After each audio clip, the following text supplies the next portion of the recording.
noite. A luta pelo direito à diversidade sexual no Brasil vem de longas datas. Como movimento organizado, a referência desta bandeira são os anos 70, com a criação do jornal Lampião. De lá para cá, muitas coisas aconteceram dentro dos próprios movimentos de emancipação da sexualidade, bem como no país, que, por exemplo, saiu de uma ditadura militar para reiniciar um processo democrático e agora enfrenta uma turbulência política.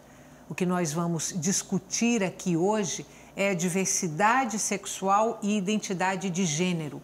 Entre outras coisas, nós queremos saber quais foram até agora as principais conquistas da causa LGBTs e as plataformas desses movimentos, quando setores da sociedade brasileira acenam com uma pauta conservadora que fatalmente reverbera em questões relacionadas à sexualidade e à cidadania. Participam do nosso programa Céu Cavalcante, do Grupo de Trabalho em Gênero e Sexualidade do Conselho Regional de Psicologia, Tárcio Benício, coordenador do Instituto Brasileiro de Transmasculinidade em Pernambuco, e também Luciana Vieira, professora da Universidade Federal de Pernambuco, responsável pela diretoria LGBT da universidade. Boa noite. Boa noite. Grata pela presença de vocês hoje aqui no Opinião Pernambuco.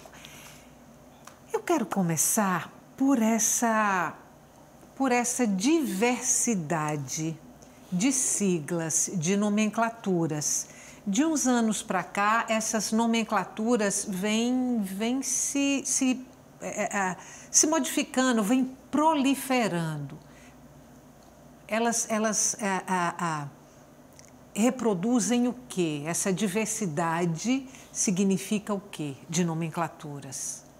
Uma abrangência maior da compreensão do universo da sexualidade? Quem quer começar? Eu posso começar. Então, primeiramente, fora Temer. Queria agradecer mais uma vez, né, o convite. Estar aqui é sempre muito bom. Eu gosto muitíssimo desse programa. Acho que ele tem uma importância social, né, para o nosso Estado. Enfim, então... Muito obrigada. Muito obrigada. Eu acho que essa questão que você pontua, né, da diversidade que vai aparecer na sigla LGBT, na verdade é uma tentativa, né, de dar conta da própria diversidade humana. Uhum. Né? Eu acho que a experiência subjetiva, o modo de você experimentar, das pessoas experimentarem a sua sexualidade, ou mesmo as questões de identidade de gênero, ela é muito ampla. Né?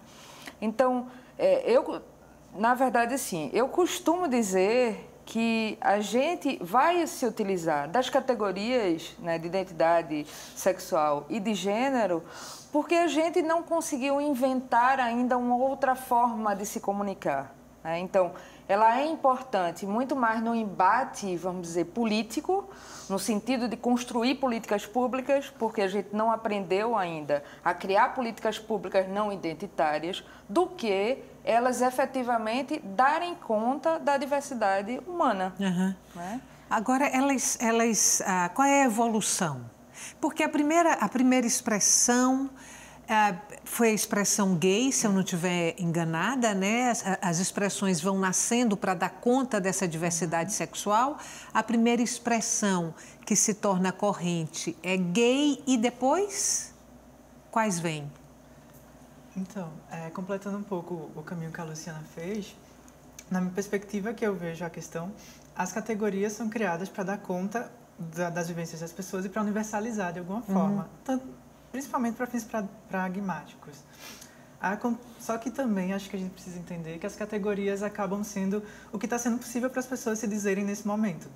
Então, em algum momento, o que podia ser universalizado era uma categoria gay, até pelo protagonismo de alguns sujeitos políticos que se diziam assim e universalizam sua vivência a partir desse nome. Só que com a atenção de movimentos outros ou de vivências que não se encaixam nesse guarda-chuva, vai surgindo outras letras, como surgem depois o movimento de lésbica, o movimento de bissexuais, movimento de trans, e mesmo dentro dessas várias letrinhas vão tendo várias outras letrinhas, que no fim falam só disso, de sujeitos que estão tendo protagonismo e estão ditando qual o vocabulário para as pessoas se dizerem, e sujeitos que não estão conseguindo se enxergar nesse vocabulário e vão lutando politicamente por outros. Tanto que, se a gente pensa em evolução, começa a falar primeiro nos anos 70 de movimento homossexual.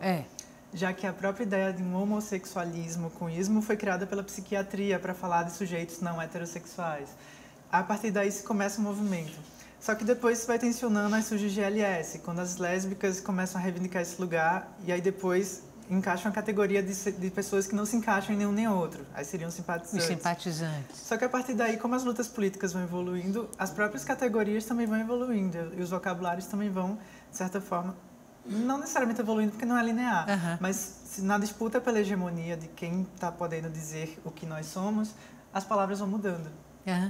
No seu caso, Tássio, por exemplo, você é coordenador do Instituto Brasileiro de Transmasculinidade. Masculinidades. Exatamente, porque o IBRAT, né, que é a sigla, ele tenta abranger todo esse universo da transmasculinidade, que existem as pessoas trans que não são binárias, né, que seriam aqueles sujeitos não binários, que querem fazer a transição, mas não se incomodam enquanto com nome feminino ou com tratamento masculino. Só um parêntese, quando você fala pessoas que não são binárias, você aí está se referindo à heterossexualidade e à homossexualidade? Não. Quando eu falo não binária, é aquela pessoa que nem se incomoda em ser identificado ou com o gênero masculino ou com o feminino. Porque o binarismo de gênero, que no caso eu faço parte, eu gosto de ser reconhecido e me reconheço enquanto homem, masculinamente. Então, a sua identidade de gênero é masculina. Já o não binário, para ele é um universo neutro. Mas existem homens trans, por exemplo, né, que eles gostam de fazer a transição do corpo, mas não se incomodam com o tratamento do gênero e não mudam o nome. Então, alguns desses, não são todos que usam o nome social, e aqueles que não usam, nem todos não são não binários. Alguns são binários, mas nem todos se incomodam com o nome ou com o tratamento de gênero. Então, por isso que aí o Instituto Brasileiro de Transmasculinidades, eles vêm com essa questão do S para englobar todos. Mas a nomenclatura oficial no Brasil, que foi votada no primeiro ENAT, que é o Encontro Nacional de Homens Trans, é que todo tratamento de homens no Brasil, da questão trans, vai ser sempre homens trans. Ou seja, a identidade de gênero, ela está diretamente ligada ao órgão sexual. Eu sou homem e me reconheço como homem neste corpo. Não. A identidade trans, ela rompe essa identificação? Ou eu não estou entendendo o que você está falando? Não, porque assim, a pessoa que a gente chama cisgênero é aquela pessoa que se identifica, tem a leitura social, vamos dizer, enquanto a pessoa nasce fisiologicamente lá com o órgão sexual masculino, se identifica como homem. É uma identidade de gênero. É uma identidade de gênero masculina, binária. Binária. Porque ele escolheu um dos dois lados. Certo. Então, ele é binário e ele é cisgênero porque ele se reconhece enquanto com o órgão dele. Quando a pessoa não se reconhece no órgão, que é o meu caso, então essa pessoa passa a ser trans, porque ela está transitando, ela está fazendo essa transição. E algumas usam da biotecnologia, que é o meu caso, né, que faço hormonioterapia, para se adequar a como se sente e até para que as pessoas façam essa leitura mais facilmente socialmente. Porque eu me vejo assim, mas nem sempre as pessoas conseguem ver. Então, para que as pessoas consigam ver, a gente usa a biotecnologia, não são todos. Tem casos no país, até muito conhecido, posso dizer como, por exemplo, Teresa Brandt, que fez a mudança corpórea, faz uso de biotecnologia, mas não se incomoda enquanto tratamento de gênero. Ela não se incomoda de ser tratada no feminino e com o nome, não quer trocar. Já no meu caso, eu já fiz a retificação judicialmente, agora o meu nome não é mais social, ele agora é civil, e inclusive retificação de sexo também. Eu quero saber agora o seguinte, o quanto já avançamos nessa questão, porque eu estou considerando aqui, tem você, Luciana, que é ligada à Universidade Federal de Pernambuco e tem lá um setor que cuida, que discute essas questões. Você representa o Conselho Regional de Medicina. De psicologia. De psicologia. Tarso também está associado a uma organização, a um corpo social. O quanto isso representa em termos de avanços, se a gente considerar... Vamos pegar como marco, até se vocês quiserem, os próprios anos 70, se quiserem ir mais para trás também, mas pegando aí como referência os anos 70, o quanto isso representa de avanço? Olha, eu não tenho dúvida, assim, em relação ao vou falar do meu lugar, né? Especificamente a universidade, a UFPE foi a primeira universidade a criar uma diretoria LGBT, né? No Brasil. E a partir dessa criação, que tem em torno de 1 ano, outras universidades públicas também se inspiraram na nossa criação, né? Então, a possibilidade, né, da criação de uma diretoria LGBT numa universidade pública, ela obviamente é reflexo, eu diria, de uma política nacional. Né? A gente vem que não é só uma política de governo, é uma política de Estado, né? Que obviamente os movimentos sociais têm uma participação importantíssima. Né? Então eu diria que são esses 2 fatores. Né? A gente vem ao longo dos 10 anos, dos últimos 10 anos, avançando bastante em termos de política, obviamente pressionada, né, pela questão e pressionadas e com parceria dos movimentos sociais. Né? Então, você tem uma universidade federal, né, com uma instância, né, que, em última análise, ela protege, né, e acolhe a comunidade LGBT, é um passo importantíssimo. Né? A gente tem uma série de ações na universidade e a primeira grande ação diz respeito exatamente à população trans, que dentro dessa sopa de letrinhas é inegavelmente a população que sofre mais. Né? É uma população que tem um recorte de vulnerabilidade social muito significativa. As pessoas trans que conseguem chegar à universidade são pouquíssimas. Né? Na nossa universidade, até hoje, nós temos 20 pessoas trans que deram entrada no nome social. Isso não significa que não tenha outras, possivelmente tem. Eu costumo dizer que a Federal, a UFPE é a universidade mais trans do Brasil. Né? Então, a gente criar uma instância institucional e uma política, né, que vá dar conta das questões LGBT, que faça com que, por exemplo, a questão do nome social ela funcione, mesmo que assim... Eu concordo, o movimento trans ele faz uma crítica que eu concordo plenamente, que a questão do nome social é um semidireito, né? Já que no nosso país a gente não tem a lei de identidade João Nery não foi aprovada e possivelmente com esse congresso que a gente tem não vai ser aprovado nem tão cedo. Então, já que não tem, a gente tem uma instância que regula as questões do nome social, né, que trabalha com a comunidade para que ela saiba do que se trata, sensibilize e respeite, eu não tenho dúvida da importância, né, dessa criação. Eu vou passar a palavra para a Cel e para a Tarso e depois, Luciana, eu não sei se ainda nesse bloco, não sei se a gente vai dar tempo, mas aí eu queria que você falasse da lei que você acabou de mencionar. Eu falei... Fala, Cel. Eu ia comentar aqui antes, talvez, para quem está assistindo em casa, é importante que a gente volte só uns passinhos e explique uma coisa que para a gente é um pouco básica, mas para as pessoas que não estão nesse círculo, não. Que a gente aqui está falando de 2 coisas diferentes. Uma é orientação sexual, outra é identidade de gênero. E as duas, uma não necessariamente tem a ver com a outra. O que são essas coisas? Orientação sexual é quem eu desejo. Quem é o outro que eu quero me relacionar afetivamente, eroticamente. Identidade de gênero é como eu me vejo, como eu quero meu corpo, como eu quero a minha vida. São coisas separadas e descoladas, que as pessoas colam. Às vezes acham que, o que é uma pessoa trans? É uma pessoa tão gay, tão gay, tão gay que virou trans. Não é isso, não tem nada a ver. Inclusive, você pode ser uma pessoa trans e ser lésbica, ser gay, ser bissexual. Ser um trans gay. Ser um trans gay. Exatamente. Então, isso foi uma questão básica. E aí, isso... Acho que a Luciana já falou bastante. A gente deve muito dessa abertura hoje para os movimentos sociais de alguns anos atrás ou de algumas décadas atrás, que de modos muito precários deram a cara a tapa e foram à luta com os poucos recursos que tinham, até que conseguindo abrir brechas. E hoje a gente deve muito a essas pessoas. E eu vejo, eu imagino, enfim, vejo que vários trabalhos de formiguinhas em vários lugares acabam criando uma rede e essa rede acaba propiciando com que, por exemplo, hoje no Conselho de Psicologia a gente tenha criado um GT, um grupo de trabalho inteiro para discutir essas questões. E discutir essas questões dentro da psicologia e tensionar toda a categoria do Estado inteiro sobre essas questões. Mas isso não é por acaso também, isso vem de demandas que vão surgindo, as minhas próprias, as de outras pessoas que vão chegando, e a partir daí a gente vai juntando luta política com a ocupação de espaço. Ocupar espaço da universidade, ocupar espaço do próprio conselho, ocupar vários espaços. E assim as coisas andam. Tássio, não vai ter tempo de você responder, eu vou deixar uma pergunta para você que você vai responder no próximo bloco, que é a seguinte: eu citei o jornal Lampião como uma referência, como um marco desse movimento de emancipação da sexualidade.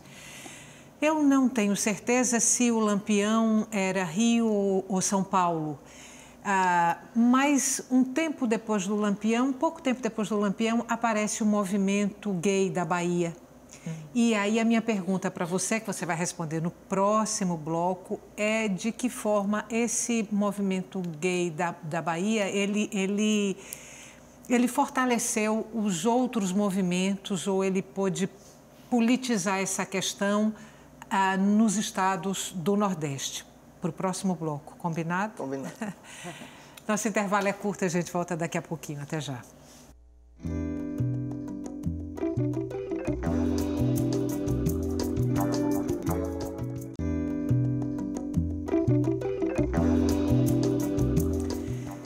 Estamos de volta. Diversidade sexual e identidade de gênero é o tema de hoje no nosso programa. Participam Céu Cavalcante, do Grupo de Trabalho em Gênero e Sexualidade, do Conselho Regional de Psicologia, Tássio Benício, coordenador do Instituto Brasileiro de Transmasculinidade em Pernambuco, e também Luciana Vieira, professora da Universidade Federal de Pernambuco, responsável pela diretoria LGBT da universidade.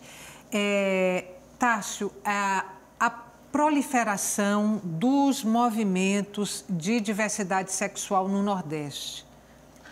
Eu vejo assim, a emancipação do movimento gay, até pela própria cultura que a gente tem machista arraigada, de que o homem sempre é que vai, o homem é que pode fazer isso ou aquilo outro, onde a mulher sempre é oprimida, o feminino é sempre tido como fraco, como que não pode, que nada é possível.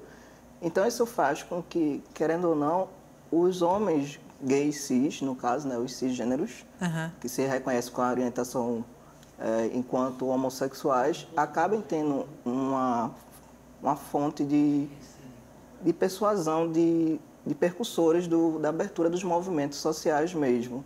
Daí vem, por isso que se você olhar a sigla antiga, né, GLS, porque eram os gays que começavam.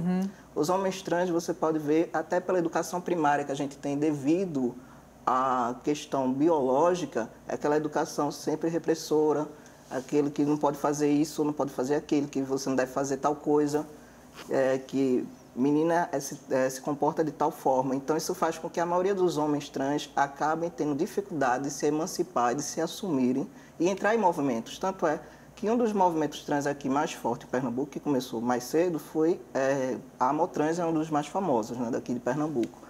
E o Ibrate, ele já, digamos, é quase um filho da Amotrans. Apesar do Ibrate hoje em dia ser nacional, está em 18 estados, com 29 núcleos, mas ele é quase um filho justamente porque as mulheres trans elas tiveram essa questão de abrir o caminho justamente pela educação primária que muitas recebem. E aí os homens trans vêm mais tarde, continuam essa luta, e se você ver, tem até um recorte diferenciado na educação. Se você observar, a maioria das mulheres trans, muitas não têm o 2º grau, enquanto os homens trans, eles têm 2º grau, e muitos estão na faculdade, porque quando eles vêm tomar força, se empoderar da sua identidade, isso já é na fase adulta. Justamente por causa da educação repressora do machismo e do patriarcalismo que a gente sofre. Antes da gente chegar lá na lei e nessa questão da pauta conservadora hoje que está sendo proposta por alguns segmentos da sociedade, eu queria fazer um recorte histórico. Ainda pegando também como referência ali os anos 70, aí você já tem um protagonismo dos homossexuais homens, estou falando protagonismo enquanto movimento organizado. Por que o movimento das mulheres chega um pouco depois? Os movimentos feministas já tinham encampado essa pauta, não? É para mim? Para quem quiser. Veja, eu acho que tem alguns fatores. Primeiro, eu queria fazer um breve comentário. Eu acho que a história, talvez a história LGBT brasileira, e por que não dizer internacional mesmo, foi uma história contada por homens cis gays. Então, eu acho que isso já faz uma diferença, porque se a gente remontar, né, vamos dizer, o marco lá do Stonewall, a gente sabia que tinha mulheres trans negras, né, que participavam naquele movimento, mas elas não apareciam, ela não tem visibilidade, né, na história, né, de quem escreve, né, o movimento LGBT brasileiro e internacional. Então, veja, esse movimento ele aconteceu também em relação ao feminismo, né? Então, as mulheres feministas negras e trans também fizeram parte, né, vamos dizer, dos primórdios ou da segunda onda do feminismo internacional ou nacional, né, na década de 50, né, isso? 70, acho que segunda onda, 50, por aí. São quantas ondas? Três ou quatro? Ondas. Três? E, então, voltando à tua questão, eu acho que existe um movimento parecido também em relação às mulheres lésbicas, né? Se a história ela é contada por homens brancos, né, e cis, então as mulheres, sejam elas cis, heterossexuais e trans e lésbicas, elas também não vão aparecer na história, mesmo que elas protagonizem de alguma forma esse movimento, né? Sobretudo no Brasil, né, Estela, onde a gente vive, né, num país extremamente misógino e machista, né? O lugar da mulher ele é muito secundarizado, né? Céu, as principais conquistas até hoje e as principais, vou chamar de bandeiras, as principais bandeiras de agora. É uma pergunta grande, que vou ter que resumir bastante e já assumo que não vou dar conta dela, porque falar de principais conquistas de um movimento que já vem de algumas décadas ia demorar um tempo, assim, a gente ia passar o programa inteiro falando Você vai ter que simplificar. Sim. As principais conquistas, ao meu ver, assim, tipo, começam a despontar e a aparecer mais na cena pública a partir dos anos 2000 para cá. Não à toa, né?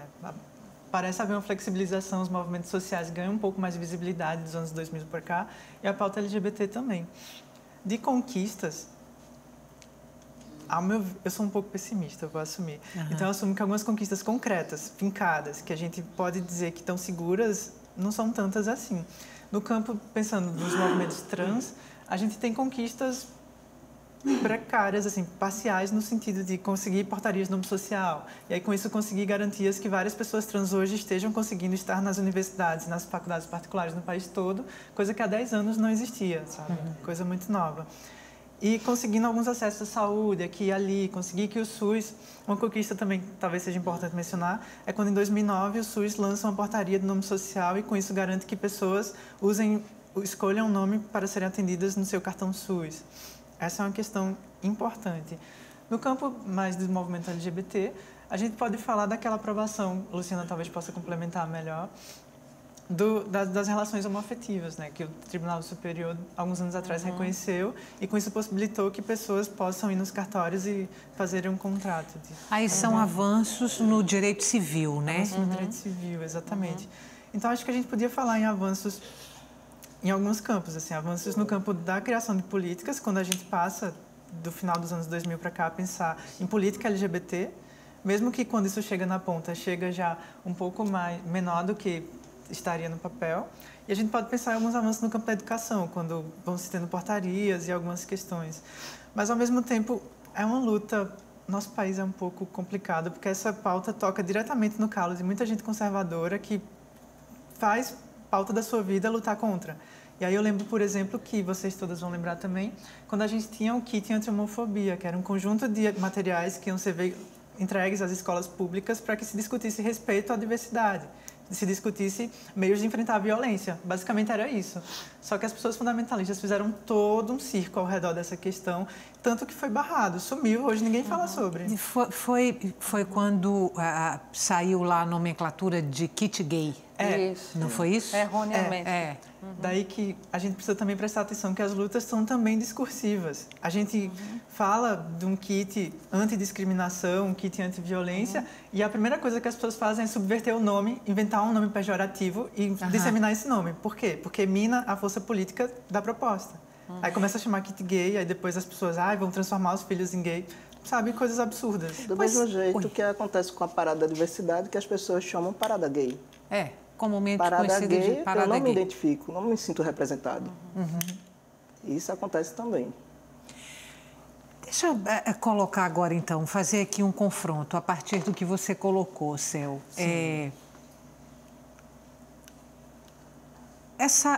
Esses avanços preliminarmente conquistados e, em contraposição agora, por exemplo, tem todo um movimento aí para se impedir a discussão nas escolas de gênero, né?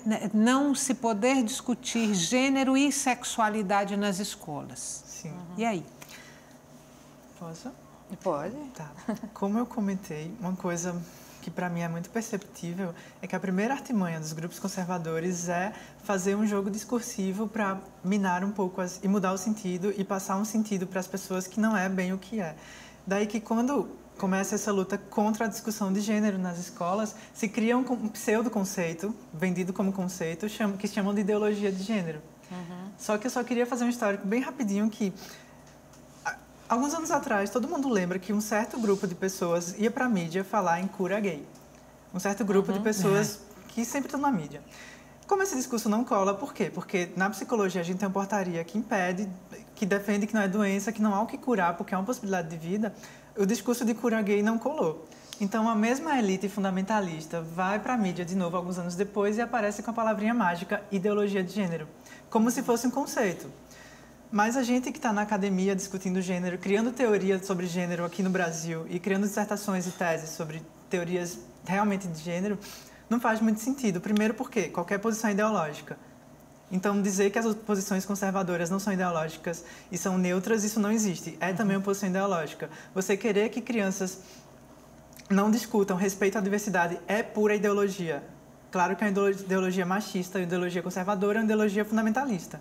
Mas é uma ideologia, tanto quanto qualquer outra. Então, volta um pouco essa pauta, né? Que é a mesma pauta que já se anunciava, acho que em 2013, não lembro bem, quando surge o kit anti-homofobia, que era a primeira grande proposta de entrar nas escolas com a discussão do respeito. Basicamente era isso, discutir sobre respeitar a diferença e permitir que a diferença exista sem ser assassinada. Era isso. Aí quando... Já deram por esse sinal, né? Quando é barrado, quando o Congresso, um grupo de pessoas se mobiliza e barra isso, só que agora de modo mais enfático. Aqui em Recife, tem os grupos que lutam contra, vem chamando de lei da mordaça. Por quê? Porque proíbe todos os professores e professoras da rede municipal de falar qualquer coisa sobre gênero e diversidade. Inclusive, recolhe livros didáticos que falem qualquer coisa sobre isso, o que é um retrocesso absurdo. Tássio, violência e preconceito. A violência tem demais. Principalmente os homens trans, a gente sofre um recorte de que a gente não é homem de verdade, né, como falam, porque a gente não tem o falo, né? O falo seria o órgão sexual masculino. Então a gente acaba, muita gente diz, você não vai se relacionar com pessoas tal porque você não tem. Ou então, você é tão bonito, mas se fosse homem de verdade, ou então chega pra gente e faz, tu parece homem de verdade. E as pessoas não percebem que isso é um preconceito velado, na verdade. Porque eu tenho certeza que eu, ou como qualquer outra pessoa trans, ou como qualquer outra pessoa cis, é muito mais do que um órgão sexual. E não é um órgão sexual que vai me definir ou vai dizer quem eu sou. Quem vai dizer são as minhas atitudes, é o meu caráter. Mas as pessoas estão muito resumidas a serem sexistas. Então, quando se chega, até fiz uma brincadeira, né, com a minha sogra. Então, assim, eu cheguei e não me apresentei enquanto trans. Deixei ela lá, então quando ela foi vendo alguns e-mails meus, algumas fotos minhas com movimento, ela começou a questionar a filha dela. Aí depois eu conversei com ela, porque até então ela não percebia que eu era trans, que era justamente para ela não construir essa identidade sexista, que a maioria acaba construindo, para mostrar a ela que pessoas trans são tão normais como qualquer outras pessoas. E que é isso que as pessoas normalmente não conseguem ver. Pensam que a gente é sempre um recorte diferenciado, ou um homem trans vai ser assim, ou uma mulher trans é assado, tem isso e aquilo diferente. E tem vezes que as pessoas passam tão desapercebidas, principalmente no caso dos homens trans, que fazem uso da biotecnologia. Que é seu caso, né? Que você pode ter um vizinho que é homem trans, não só existe homem trans baixinho, tem homem trans que eu conheço que tem 1,80 m, tem uma mão tão grande quanto um homem cis, força tão igual, principalmente quando faz o uso da hormonioterapia. Tem barba fechada, então você não tem como identificar por uma questão fisiológica. Não dá para identificar por gestos. Até porque quantos homens cis existem que têm uns gestos mais que seriam lidos como feminino na sociedade? Então, uma maneira de gesticular, uma fala mais suave, ou são mais delicados, são mais sensíveis. E nem por isso eles deixam de ser homens. Então, por que um homem trans tem que ter alguma coisa diferente? Não existe. As pessoas têm que parar de tentar fazer uma leitura do que é padronizado, porque ninguém está aqui dentro da indústria. Aqui não é uma indústria de carro, somos pessoas. Então vai sempre ser diferente. Até um pai e uma mãe, quando tem filhos, por mais que sejam gêmeos, vão ter sempre uma diferença ou outra entre um e outro. Quando deixou de ser uma questão mais pessoal, mais de fórum íntimo ou de sociabilidade e passou a ser, de fato, uma questão política, uma discussão pública? As questões LGBT?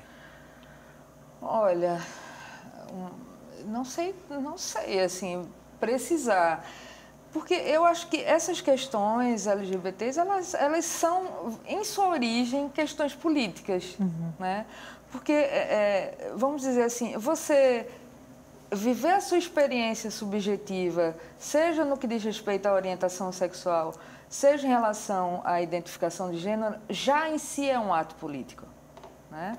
Porque as pessoas, né, as pessoas LGBTs, elas têm uma experiência que vão questionar a heteronormatividade, por exemplo, né, no que diz respeito às orientações sexuais, e as pessoas trans vão embaralhar, né, o que a gente costuma chamar do sistema sexo-gênero, que vai alinhar o aparato anátomo-biológico, ou seja, o corpo, né, com que a gente nasceu, com a performance de gênero, como a gente se apresenta no mundo e o que a gente deseja, né?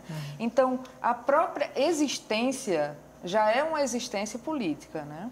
Então, vamos dizer assim, o passo para a existência política se transformar numa existência política pública, ela só, ao meu ver, ela só ganha força no Brasil, especificamente no Brasil, nos últimos 10 anos, um pouco mais, talvez, né?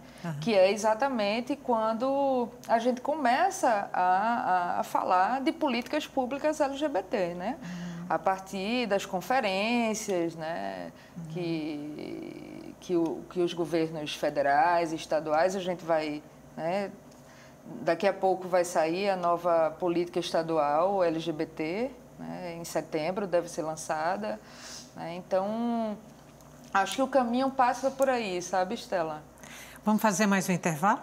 Tá bom. Curtinho. A gente volta daqui a pouco. Até já.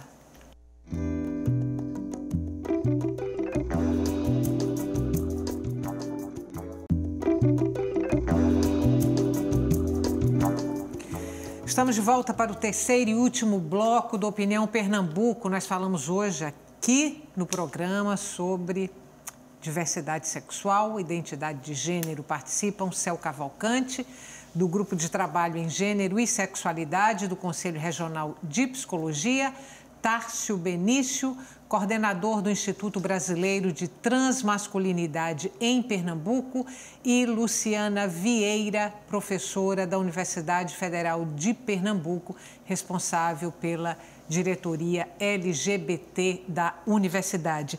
Tarso, você falou que seu nome não é mais um nome social, agora Agora é jurídico. É jurídico. Quanto tempo você ficou vivendo com o nome social até? Primeiro é aquela questão, né? Você se empoderar da sua identidade, que é justamente por viver numa sociedade que repressora, machista, e principalmente os homens trans, eles têm uma dificuldade muito grande de se sentir representados, tanto na mídia quanto até na internet e tal.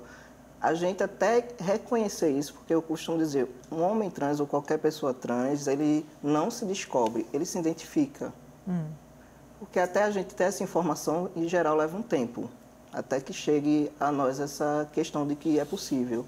Daí, então, quando eu comecei a vivenciar, a ter aquela, né, digamos assim, aquele protagonismo, aquela coragem de assumir, não, é isso realmente que eu sou, que eu me identifico, e isso levou um tempo.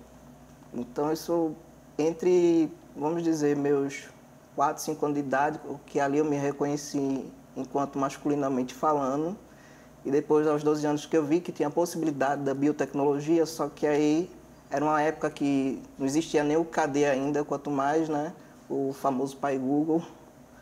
E daí, então, eu fiquei na dificuldade porque eu não sabia, pensava que só existia essa capacidade fora do país. Até que um amigo meu começou a descobrir, uma psicóloga começou a me questionar o que é que falta, e eu não conseguia entender o que é que faltava. E quando eu reconheci, já na casa dos 30 anos, aí eu comecei a lutar e comecei a ir atrás, né, até do SESC, né, que era o Centro Estadual de Combate à Homofobia, que está com as atividades suspensas. Segundo o governo, está para voltar, agora não se sabe quando. E fui lá, então, já tinha o nome, comecei a pesquisa, aquela coisa e tal, para me sentir identificado naquele nome. Quando eu me senti, isso com quase um ano, eu fiquei indo e voltando no SESC. E quando eu identifiquei, eu levei a documentação, aí comecei a fazer todo o processo, ir para psicólogo, aquela coisa toda, para até fazer o laudo. Isso se passou quase um ano até que chegasse a Defensoria Pública, no caso, foram quase 2 anos nesse processo. Quando chegou a Defensoria Pública, até chegasse ao sistema judiciário, e aí foram mais uns cerca de quase 8 meses por aí até sair o deferimento do juiz, que saiu agora nesse mês. As relações familiares avançaram? Sim, não. Estão mais fáceis? Eu arriscaria dizer que, de todas as instituições da nossa sociedade, família é a instituição mais difícil. Mais difícil porque é a primeira que está ali e é a que se veste como se fosse de uma possessividade sobre as pessoas. Daí, sim e não. No caso das pessoas trans, as famílias ainda são o primeiro lugar de grande expulsão. Ainda é o primeiro grupo que, por não entender, expulsa você de casa e deixa você à própria sorte. A gente vê histórias de famílias que começam a amolecer um pouco as estruturas e começam a aceitar, começam a ter acesso a outras informações e, a partir daí, se abrir um pouco. Mas eu arriscaria dizer que família ainda é o grande calcanhar de Aquiles do público LGBT. Vamos falar de legislação. Quero falar da lei, Luciana, que você citou, que é a João W. Nery. Quero falar também da política estadual LGBT, que você também citou. Vamos começar pela lei. Quer falar, Cel? Depois eu peço para a Luciana falar da política estadual. Esse caminho todo que o Tássio comentou que fez acaba sendo para trocar os documentos. Acho que isso não ficou muito objetivo para pessoas que estão assistindo.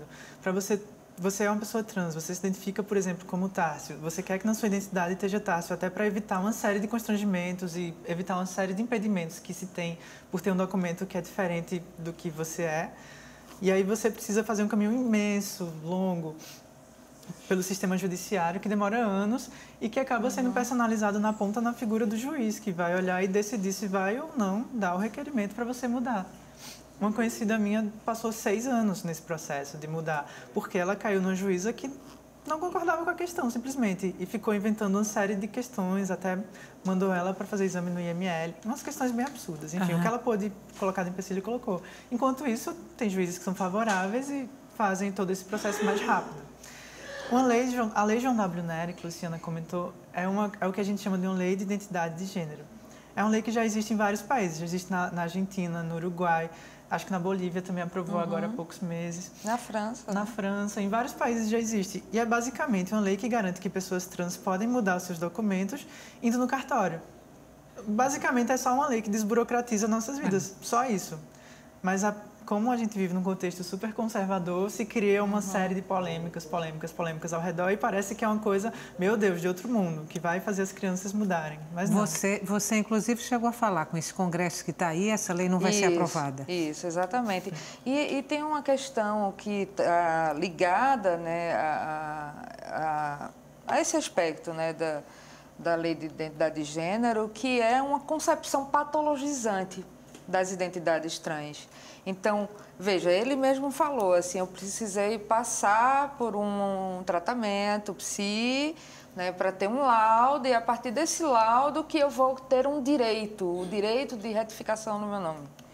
Veja, então a gente tem um outro grande entrave no Brasil, que é a despatologização das identidades trans. Hoje, a gente teve acesso a uma grande pesquisa no México, né, com, se eu não me engano, em torno de 250 usuários e usuárias, né, que diz claramente, comprova claramente o que o movimento social já diz há bastante tempo, o que o Conselho Federal de Psicologia já diz há bastante tempo, o que o Conselho de Serviço Social, Federal do Serviço Social também diz, que não há patologia em relação à identidade de gênero das pessoas trans. Né?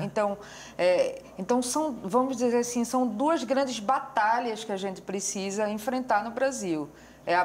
É a aprovação da lei, João W. Nery, e a despatologização. A gente já tem um espaço no HC que funciona numa lógica despatologizante, apesar de vivermos num país onde não trabalha dessa forma. Mas a gente criou estratégias para que a escuta, para que o cuidado dessas pessoas fossem feitos a partir de uma lógica despatologizante. Agora, a própria... Posso só complementar? Claro. Que um dado importante, uma questão importante a falar, é que desde o final dos anos 80, começo dos anos 90, se tinha também o mesmo entendimento que a homossexualidade, pessoas gays e lésbicas eram doentes mentais, e isso é retirado. Por quê? Pela luta de movimentos, pela academia, por uma série de movimentos diferentes, em lugares diferentes. A sociedade deixa de considerar que pessoas gays são doentes e entende que é uma forma de vida possível. Só que a gente seguiu considerando que pessoas trans são doentes. Então, até hoje, a psiquiatria, a medicina e várias instituições um pouco mais rígidas ainda consideram que a vivência trans é uma vivência da ordem de uma psicose. O que não faz sentido, porque há 20 anos eles diziam isso de pessoas gays. E só fazendo um recorte, João W. Nery, ele é ligado ao movimento, né, dos homens trans. Ele é tido como o homem trans mais antigo cirurgiado do Brasil. Por isso, a lei vem essa questão, né, apelidada em homenagem a ele. Vamos falar da política pernambucana voltada aí de Pernambuco para a comunidade LGBT? Então, eu fui convidada ontem para participar de uma reunião, né, na Coordenadoria LGBT do Estado, e eles estão com material, esse processo ainda está em construção, sabe? Assim, eles estão com material muito rico, que é um material que é produto, né, de todas as reuniões anteriores com o movimento social, etc. E eles chamaram o Ministério Público, OAB, para contribuir, né, com esse material, e o que eu ouvi falar é que essa política deve sair em setembro, deve ser lançada em setembro. Mas eu não tenho dados assim muito que eu já possa né, passar para vocês, porque ainda está, vamos dizer, não é nem construção, o material já veio, né, já é um produto do movimento social. Só está lapidando, vamos dizer assim. Mas as expectativas são boas? Acho que a Luciana pode dizer melhor. Não sei, vocês participaram Não participei desse movimento. Não, eu participo do Comitê LGBT de Pernambuco da questão de saúde, mas essa reunião específica. Olha, pelo que eu pude ver, assim, ontem são excelentes, né? A gente criar uma política estadual, né, que vá dar voz, né, à demanda da comunidade LGBT, tanto no aspecto da educação, a educação e laicidade, vai tratar da questão do envelhecimento da população LGBT, vai tratar da questão de família, vai tratar da questão... Estou dizendo livremente, tá, do que eu estou lembrando, da importância de discutir gênero e sexualidade na escola, propor material didático. Agora, se são propostas, são projetos de lei, tem que passar pela Assembleia Legislativa. Vocês não têm medo, não se preocupam, de repente, de não se poder chegar a aprovação dessas propostas? A gente falou agora há pouco de um Congresso extremamente conservador. Preocupa, né? Porque já está aí essas PLs de vagão rosa, de não poder falar dessa questão de gênero e sexualidade nas escolas. E como a gente tem uma bancada, querendo ou não, muito conservadora, pode se esbarrar e a gente vai continuar tendo, né? O Brasil, como o maior assassino, estatisticamente de registro de pessoas trans e travestis do mundo, morre no mínimo uma pessoa por dia, ou de forma violenta em excesso, ou no mínimo violenta. Os estupros corretivos que sofrem os homens trans para dizer que não são homens, os gays afeminados para aprenderem a serem homens, as mulheres trans para dizerem que elas não são mulheres, as lésbicas para dizer que ela tem que gostar de homem, que as pessoas não veem essas violências, né? Pernambuco está tido como o estado mais intolerante do Brasil à população LGBT. Também tem essa questão. E, principalmente, no caso, há um recorte com as mulheres trans e travestis, que a expectativa de vida delas, em geral, é em torno de 35 anos, até por conta ou por falta de acompanhamento médico na questão da hormonioterapia, que a maioria não tem, e não acabam tendo as cirurgias devidas, então usam silicones industrializados, ou acabam, devido a terem que se prostituir para se manterem, sofrendo uma morte violenta e entram na estatística das mortes, que quem faz essa estatística, em geral, são até os próprios movimentos sociais, porque nem o governo faz essa estatística com fidelidade. Violência policial tem? Muito. Acho que pega num nó um pouco complexo da questão LGBT. Acho que... Bom, eu acho que esse recorte ele não é diferente de nenhum recorte do Brasil. A gente vive num país onde a população negra e pobre é criminalizada. Então, juntando vamos dizer, esse recorte de classe e raça com a questão LGBT, a questão da violência policial, ela se intensifica imensamente. Assim, eu vou dar um exemplo. Essa semana, uma mulher trans que trabalha comigo na UFPE foi abordada de uma forma extremamente violenta e desrespeitosa por um policial na nossa cidade, né? Que apalpou uma mulher trans, né? De cima a baixo, revistou para ver o que tinha, e ela foi, obviamente, porque é uma pessoa extremamente empoderada, vamos dizer assim, na segunda-feira, imediatamente, na corregedoria para fazer uma denúncia. Então, foi legal você tocar nessa questão, porque eu acho que um dos grandes desafios, seja no que diz respeito à educação e à saúde e à segurança pública, é a formação. É um dos grandes desafios. A gente tem políticas muito avançadas, né? Leis muito avançadas, mas essas leis elas não criam corpo, vida, porque quem está lá na ponta, via de regra, não tem uma formação em educação e direitos humanos, de uma forma geral, e em direitos LGBT muito menos. Né? Então, tanto é que a UFPE, né, em setembro, nós vamos começar uma formação para a nossa própria segurança, na segurança da universidade. Lá do campus. Nós vamos formar 400 seguranças da universidade, tanto os concursados quanto os terceirizados, os TKS, exatamente das questões de gênero e LGBT. Porque, veja, tem uma questão muito interessante. A segurança, ela trabalha com a questão de identificar situações de risco. Então, a leitura de risco Se a gente não trabalhar bem, ela vai ter sempre esse recorte que eu falei anteriormente, de raça e de classe e de questões de gênero e sexualidade. Por exemplo, de um casal gay não poder se beijar e ficar junto na universidade, né? Ou de uma pessoa trans não poder andar assim assado, ou uma mulher não poder andar de mini saia, né? Então, esses recortes, né, machistas, misóginos, de gênero, de classe, de raça e de sexualidade, ele vai agir também nessa questão. Para a gente terminar, porque... Só queria fazer um adentro nisso. O IBRAT, junto com outras instituições, ajudou, no caso, a Polícia Militar de Pernambuco a criar o procedimento operacional padrão, né, o conhecido POP, sobre a abordagem a LGBTs. E, dentre elas, um dos principais fatos é que o público trans ou travestis, eles devem ser sempre revistados por policiais femininas, por entender que, pela questão do machismo, a revista pode ser acabar sendo agressiva ou invasiva demais. Então, deve ser sempre uma policial feminina para revistar o público trans ou travestis. Isso dependendo do que também a pessoa trans na hora se identifique para o policial e não cometer a revista. Salvo alguns casos, né, como eu estava conversando com um colega policial, quando é um perigo iminente, tipo quando eles estão numa boca, fazendo alguma batida assim muito veemente, aí é uma exceção. Mas se for uma revista normal, tem que ter uma policial feminina. Acabou. Obrigada.